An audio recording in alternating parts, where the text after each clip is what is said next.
Manchester United lost inexcusably yesterday against Newcastle. Now, these are going to be your five things we learned from the game. It wasn't a great performance by the team. We'll be talking about the things, Michael Carrick, the team, and much more. Listen, it wasn't the greatest game. It was a very, very poor game for Manchester United. And the first thing that we learned from the game is United did deserve to lose. It's one of those games where you look at the moment, 10 men we had for over 45 minutes. United struggled to capitalise on it. And listen, that's twice this season we've lost to 10 men. Obviously, the first time under Michael Carrick, and the first time we've actually lost under Michael Carrick. I think if you look at the performance yesterday, United did deserve to lose. Newcastle were the better team, which is surprising to say because they did have 10 men for a large portion of the game. But they controlled it. They had more, I would say, chances. They looked more dominant. They looked more up for it. And I don't know whether that's United not having that attacking spark and Boomer and these sorts of players not being on it. But if you look at Manchester United, this was one of those games where it's a wake-up call. I wouldn't say Carrick got exposed as such, but it was probably the wake-up call that we were needing. And Carrick was visibly frustrated after the game, as he would be. And as was expected. And yeah, I think the team did let him down. I think there were more than enough chances there for United to get the job done. You look at the Euro chance in Burmo, the one where Bruno played it to him. I've seen it so many times. He could have just slotted it into that far corner. He had that one from on that same side as well. We just blasted it over. Casemiro obviously gets the goal, but had other chances. So there were definitely chances there. Xerxes, great save from Ramsdale.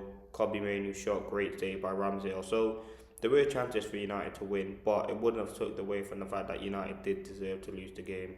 There was enough spark, there was enough energy at times. We did look lost for ideas, and again, I think this is a big learning curve, and we have the big game against Aston Villa next week, which is going to be absolutely vital for Manchester United's top four position. So we need to get that right. We need to get that game right, and that's ultimately how it's going to go. Really, I think that's something that we really need to look at in terms of if we want to get into that top four. We're still in the top four now, and you can't win every game. But you look at the conditions, down to 10 men. United were the dominant side at that point. They get the penalty which they scored, and United find a way to get the goal. And then after that, it was just the game just passed us by really. So that's the first thing. But the second thing, listen, I want to talk about Cunha being a threat because Cunha is a real dangerous player, and I think we've seen it yesterday, and we've seen it against Palace. If we're being honest, I don't like him on the left. I just don't think he is a natural left winger, and you see him inverting it. I think in the game when we did have when we had Masraoui and Cunha on that side, they are very inverted, which is not a problem. That's just their playing style. But United do lose the width, and I think that's what happened when Luke Shaw went off. I think Carrick was asked, and he talked about how Cunha was on the kind of wide touch line, which I think he thought he was at times, and he did cause problems. He was probably part of one of the all the good moments that United had in the game, and I think he is a dangerous player. I think centrally those where you get the best out of him, and we just need a natural sort of left back who can go on the overlap. I think Cunha's performance yesterday was really quite impressive, and he's someone who, for me, has done a very, very good job. On the other hand, though, Mbeumo's performance was very, very poor. He just looked out of the game. I don't know whether you drop him for the Villa game, but it's definitely something I would consider because that performance and his one against Palace was great. And if we're talking about how no players are touchable, you can't really afford to drop any players. And Mbeumo, for me, should be someone who should be on the bench for the next game. In my opinion, you have to treat every player the same. Just because he's had a good season and these sorts of things, he still has to be dropped, in my opinion. And I'd bring in Ahmad. Do I think that's going to happen? Probably not. His performance yesterday was poor. He just looked out of touch. He couldn't get into the ball in the good positions where we know can cause problems. And yeah, it was just not the game for Mbeumo. But Cunha was a real threat.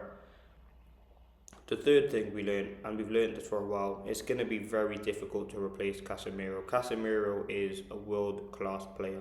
That aerial ability that he has is absolutely outrageous. Count how many goals, I don't know off the top of my head, that he scored from headers just this season. I remember the game against Fulham, Chelsea, obviously yesterday. There's countless ones over his United career as well where his aerial ability is fantastic. Listen, he's not the tallest, but he just picks the right moments, and yeah, he's an absolute fantastic player, and he's going to be so difficult to replace. It's going to be very tricky for Manchester United to find a player with that quality and that sort of experience, which we're probably not going to find. But yeah, I thought he was excellent yesterday. I think the game did change slightly when we took him off, but I think it was right to take him off because he was getting overrun in that midfield. Joe Linton was barging him off the ball, Tonali, these sorts of players were getting the better of him. So it was the right decision to take him off, but we are going to really miss him. Now the fourth thing, listen, Carrick's first defeat.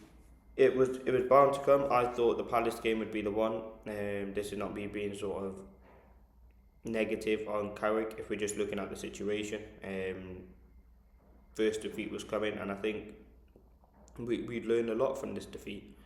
And Carrick, again, he's done so well in such a short space of time to kind of perform the way in which we have. I think one thing that has affected us is the quick turnaround games. I can't remember, was it Fulham to West Ham? Or maybe Spurs to West Ham.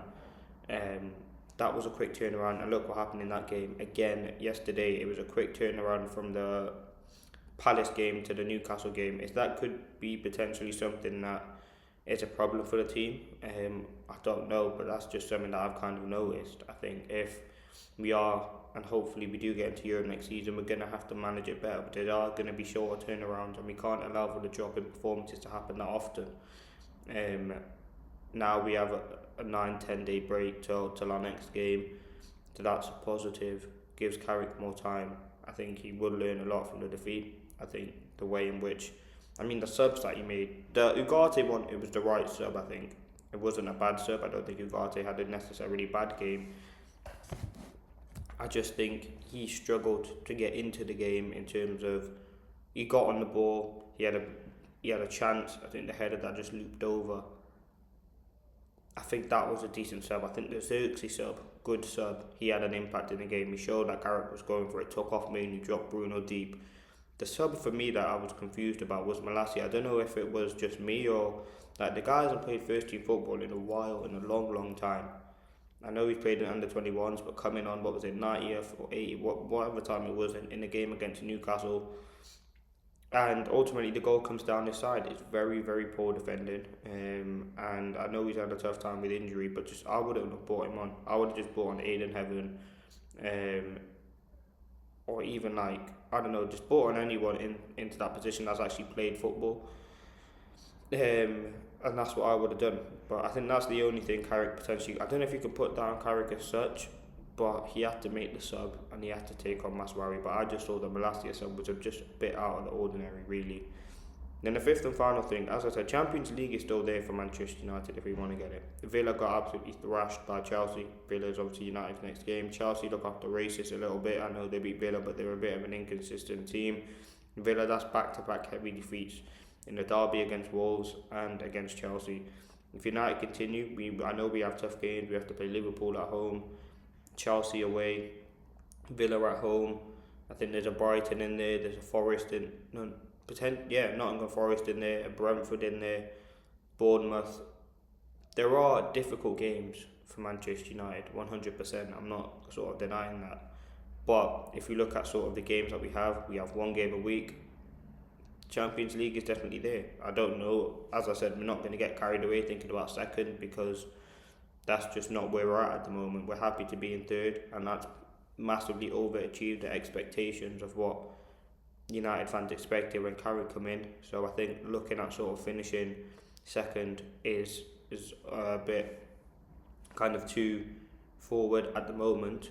I think, City drop points. If United were to win, then you can, but still, it's not sort of the aim that we were going for. I think top four is definitely was the aim. We're comfortably in that top four. Well, not comfortably, with 3 points sort of in that top four, which is good. I think we've looked very, very good under Carrick. This is just a minor blip, and we continue on into the next games. I think there has been a lot of positive. City, Arsenal, Fulham, Spurs, Everton. West Ham was a bit of a blip, but there's been a lot of positive shown, and I think you have to give a lot of credit to Mark Carrick in that. But there have been the 5 biggest takeaways from the game. It's our first defeat. It's not something that we've been used to in the Carrick, but I think he will learn a lot from the game.